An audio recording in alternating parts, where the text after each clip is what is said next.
1998년 세상은 여전히 냉전의 그림자에서 벗어나고 있었습니다. 러시아는 민주주의의 길을 걷는 듯 보였고 서방 국가들은 이제 냉전은 끝났다고 믿고 있었죠. 하지만 심슨 가족은 다른 이야기를 하고 있었습니다. 한 에피소드 속 뜻밖의 장면 하나가 오늘날 러시아 우크라이나 전쟁과 기이하게 겹쳐지며 전 세계의 이목을 다시금 끌고 있습니다.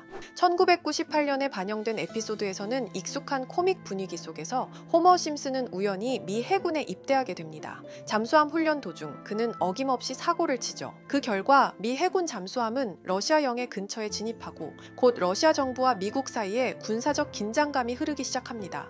이 장면은 단순한 유머로 포장돼 있지만 그 이면엔 깊은 풍자와 역사적 상징이 숨어 있었습니다. 그때 TV 속 뉴스가 긴급히 전해집니다. 러시아의 외교관이 굳은 표정으로 발표하죠. 사실 우리는 해체된 적이 없었습니다. 그리고 그 순간 믿을 수 없는 장면이 펼쳐집니다. 러시아라는 글자가 사라지고 그 자리에 선명하게 새겨지는 단어는 소련. 광장에는 붉은 깃발이 휘날리고 거리에는 탱크가 움직이기 시작합니다. 심슨의 세계가 한순간에 다시 냉전 시대로 휘몰아칩니다. 그리고 그 장면은 지금 우리의 현실을 떠올리게 하죠. 이어지는 장면은 더욱 충격적입니다. 모스크바 어딘가 유리관 속에 누워있던 레닌의 시신이 갑자기 눈을 번쩍 뜨고 관의 유리를 깨트려 일어납니다. 그리고 중얼거리듯 외칩니다. 자본주의를 분쇄해야 한다 라고요. 당시엔 그저 풍자였지만 지금은 경고처럼 들립니다. 그로부터 24년 뒤 2022년 러시아는 우크라이나를 침공합니다. 푸틴은 역사적 영토의 회복이라는 이름 아래 구소련의 영향력을 되살리려는 듯한 발언을 이어갔죠. 그 순간 전 세계 수많은 사람들은 이 심슨 에피소드를 떠올립니다. 진짜 예언이 맞았던 걸까? 아니면 풍자가 너무 날카로워서 진실에 가까웠던 걸까? 라면서요. 물론 심슨 가족은 예언자가 아닙니다. 그들은 단지 당시의 정치, 사회적 흐름을 날카로운 유머와 상상력으로 해석했을 뿐이죠. 하지만 우리가 미처 인식하지 못했던 불편한 미래의 징조를 그들은 코미디라는 옷을 입혀 가볍게 우리 앞에 던졌던 것입니다. 러시아의 부활, 세계 질서의 변화, 정치의 획기적 흐름까지 어쩌면 그들은 그저 논리적으로 가능한 미래를 풍자라는 이름으로 먼저 그려보았을 뿐입니다. 그런데 그 상상이 현실이 되었을 때 우린 놀라고 두려워하고 어쩌면 인정하게 되는 거죠. 우리가 예상 못했던 걸 심슨은 이미 알고 있었나? 라고요. 1998년의 한 장면이 2022년의 현실로 다시 떠오른 지금 우리는 이 풍자가 단순한 웃음이 아니었음을 깨닫게 됩니다. 그렇다면 묻고 싶습니다. 지금 심슨이 그리고 있는 이야기 속엔 또 어떤 미래가 숨어 있을까요? 우리는 그 징조를 이번엔 좀 더 일찍 알아챌 수 있을까요? 이렇듯 심슨 가족은 단순한 애니메이션이 아니라 마치 미래를 예언하는 듯한 놀라운 통찰력을 보여주며 수십 년간 이어져 왔습니다. 방금 이야기했던 사례 외에도 기술과 사회 변화까지도 미리 내다본 듯한 장면들이 계속 등장하는데요. 그중 하나가 바로 AI와 관련된 에피소드입니다. 시즌 16 에피소드 15에서는 바트와 리사가 우연히 프랭크 박사의 연구실에 방문하게 되는데요. 프랭크 박사는 자신이 만든 미래를 볼 수 있는 슈퍼컴퓨터를 보여주며 8년 뒤의 미래를 보여줍니다. 이 미래에서는 우편을 실시간 동영상으로 확인하거나 로봇과 함께 춤을 추고 공중주행 자동차가 바위를 뚫고 지나가는 등 과학기술과 AI 기술이 극단적으로 발전한 세상이 펼쳐지죠. 그리고 이 기술들은 단순한 편의성에 그치지 않습니다. AI가 사람들을 학습시키고 학생들의 진로와 성적을 시스템이 자동으로 판별합니다. 리사는 그 평가 결과 덕분에 대학 장학금을 받게 되죠. 바로 AI를 통해 직접적인 이득을 얻는 모습입니다. 이 에피소드는 단순히 기술이 발달할 것이다라는 수준을 넘어서 AI가 인간의 삶을 구체적으로 설계하고 때로는 경제적 보상까지 이끌어내는 사회를 그려냅니다. 이 에피소드의 반영일은 2005년 4월, 무려 20년 전에 그려낸 상상이 지금 우리가 살아가는 현실과 점점 닮아가고 있습니다. AI에게 질문하고 배우고 전략을 짜고 나아가 현실적인 이득을 추구하는 시대, 그 시작점에 이미 와 있는 거죠. 그렇다면 이런 생각도 해볼 수 있습니다. 지금까지 심슨의 예언이 그렇게나 많이 현실이 됐다면 이번에도 혹시 AI에게 코인의 미래를 물어본다면 우리도 이득을 얻을 수 있지 않을까요? 현재 모든 지식이 담겨있는 챗GPT는 뭔가 알고 있지 않을까 궁금했고요. 그래서 곧바로 AI에게 비트코인 세력들이나 혹은 비트코인에 관한 흥미로운 사이트가 있을까 하고 물어보았는데 역시나 여러 가지 사이트를 알려줍니다. 알려준 사이트로 들어갔지만 그중 몇몇 개는 없는 사이트라고 나오는데요. AI는 실제 검색되거나 모아진 정보를 토대로 답변을 해줄 텐데 없는 사이트가 나오는 게 이상하죠. 그래서 제 나름대로 머리를 써봤는데요. 이건 아카이브라는 지워진 사이트나 웹페이지를 검색할 수 있는 검색 플랫폼이고요. 여기에서 지금은 한국에서 없어진 다들 야후 아시죠? 야후 포털 사이트를 들어가 볼게요. 그리고 여기가 신기한 게 과거 사이트가 만들어진 시점부터 어떠한 날짜로도 돌아갈 수 있고요. 저는 2002년으로 한번 가보겠습니다. 그러면 여기 이렇게 야후 코리아라고 뜨고 그때 당시 지금은 없어진 기사나 정보들을 볼 수가 있죠. 2002년은 한일 월드컵이 열린 해고 자 이렇게 당시의 기사를 확인해 볼 수 있습니다. 네이버도 한번 확인해 볼까요? 2012년도로 와봤고요. 지금은 없어진 실시간 검색어도 확인할 수 있고 이때 당시의 뉴스도 볼 수 있죠. 자 이렇게 여기 아카이브 플랫폼에서 아까는 없는 사이트라고 나온 주소를 입력하고 들어가 봤습니다. 모든 사이트를 들어가 봤는데 그중 가장 특이한 게 있는 사이트를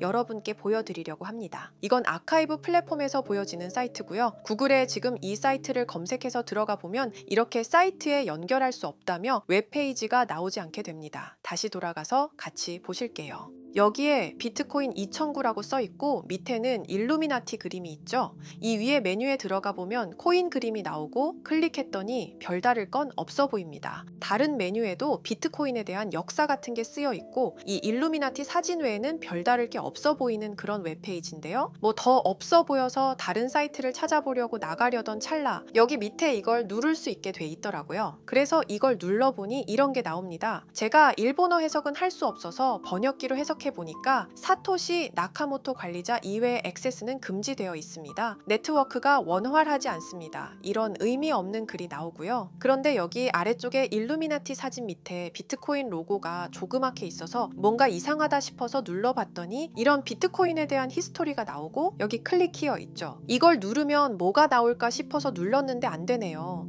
그래서 한참을 보다가 여기 날짜 커서를 우연히 대는데 맨 아래 날짜만 클릭 버튼이 나오더라고요. 그리고 들어가니까 이런 게 나옵니다. 어플랜, 계획이라는 거죠. 그리고 여기 아래 이렇게 쭉 그림이 나오면서 날짜들이 나옵니다. 21년도부터 해서 24년도까지 있고요. 이걸 하나하나 저는 미리 다 봤는데 우와 진짜 세력이라는 게 있구나 알고는 있었지만 좀 신기했거든요. 이걸 진짜 계획대로 해서 움직이고 있던 거죠. 우리가 봤던 갑작스럽게 펌핑하던 아무런 호재도 없이 그냥 올랐던 세력 장난질들이 이렇게 다 계획적으로 움직였다는 거거든요. 첫 번째 21년 3월 29일 여기부터 보시면 이렇게 일본어로 나와 있고요. 해석을 해보면서 같이 볼게요. 도지코인이 첫 번째 계획이다. SNS 셀럽들에게 도지코인을 돋보이게 할 것이다. 그리고 거래량을 넣을 테니까 다양한 지역에 있는 플룻은 참가해 주었으면 좋겠다. 이것도 좀 암호처럼 나오는데 아마 검색을 피하려고 이렇게 만들었나 싶어요. 그리고 도지코인의 21년도 차트를 보면 이날 이후 보름 만에 70원에서부터 800원까지 약 1200% 이상 오른 걸 볼 수 있죠. 실제로 여기서 SNS 셀럽이라고 하는 일론 머스크가 도지코인에 대해 계속 언급하면서 미친 듯이 올라갔었습니다. 날짜도 정확히 21년 4월 2일입니다. 그리고 다음 이것도 같이 번역해서 볼게요. 첫째는 성공이었다. 플룻이 참여해서 고맙다. 다음은 시바견 차례다. 마찬가지로 SNS 부자를 먼저 움직이는 것이고 거래량은 전과 같이 들어올 예정이다. 이번에도 계획이 잘 성공하면 다음 계획도 수시로 진행. 이게 플룻이라는 게 아마도 세력들, 돈 많은 고래들 이런 걸 지칭하는 것 같아요.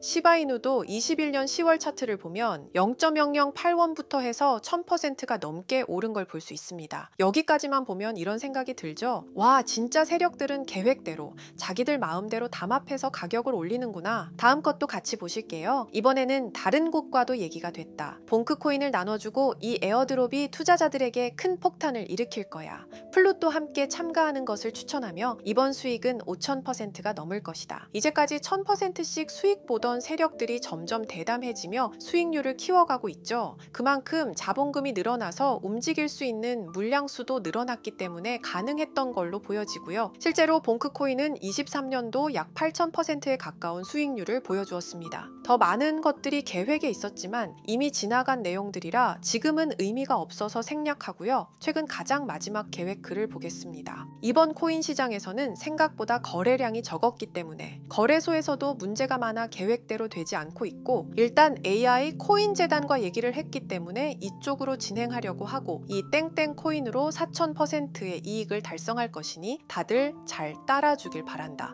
이게 2025년 6월 12일로 계획된 글입니다. 지금까지의 흐름으로 보아 이런 계획은 실제로 실행됐고 한 달 내에 우상향하는 경향을 보여왔습니다. 그래서 저도 이 코인에 대해 직접 찾아봤는데요. 현재 가격은 약 77원 수준으로 이미 저점 대비 50% 이상 오르면서 관심을 끌고 있는 상태였습니다. 그 전까지만 해도 거래량이 거의 없던 종목이었는데 최근 들어 갑자기 움직임이 생기기 시작한 거죠. 특별한 호재 뉴스가 없었다는 점이 더 흥미롭습니다. 게다가 이 종목은 업비트와 빗썸에도 등록돼 있어서 굳이 해외 거래소를 사용하지 않더라도 국내에서 누구나 쉽게 접근할 수 있다는 장점이 있습니다. 만약 사이트에서 말한 4000% 상승이 현실이 된다면 단돈 10만 원만 넣어도 400만 원, 100만 원 투자 시 4천만 원까지 기대할 수 있는 계산이 나옵니다. 제가 늘 말씀드리지만 지금 같은 시장 상황에서는 무리하게 큰 돈을 투자하기보다는 소액으로 큰 가능성을 노리는 전략이 훨씬 더 효율적입니다. 그래서 저도 이 종목을 보면서 딱 10만 원만 담아두자는 생각을 했고요. 이 정보를 공유드리는 이유는 저 혼자만 수익을 내는 것보다 제 채널을 구독해주시는 여러분들과 같이 기회를 나누고 싶어서입니다. 실제로 이 종목이 기대처럼 크게 오르게 되면 정보를 받아보신 분들은 계속해서 채널을 찾아주시게 될 테고, 그 결과 제 채널도 자연스럽게 성장할 수 있겠죠. 저도 그 부분을 솔직히 말씀드리는 겁니다. 그럼 제가 직접 확인한 이 종목 정보를 어떻게 받아보실 수 있는지 알려드릴게요. 먼저 영상 좋아요와 구독 버튼 한 번씩 눌러주시고요. 댓글에 구독이라고 남겨주세요. 남겨주셨다면 위에 보이는 제 개인 번호 010-2374-4693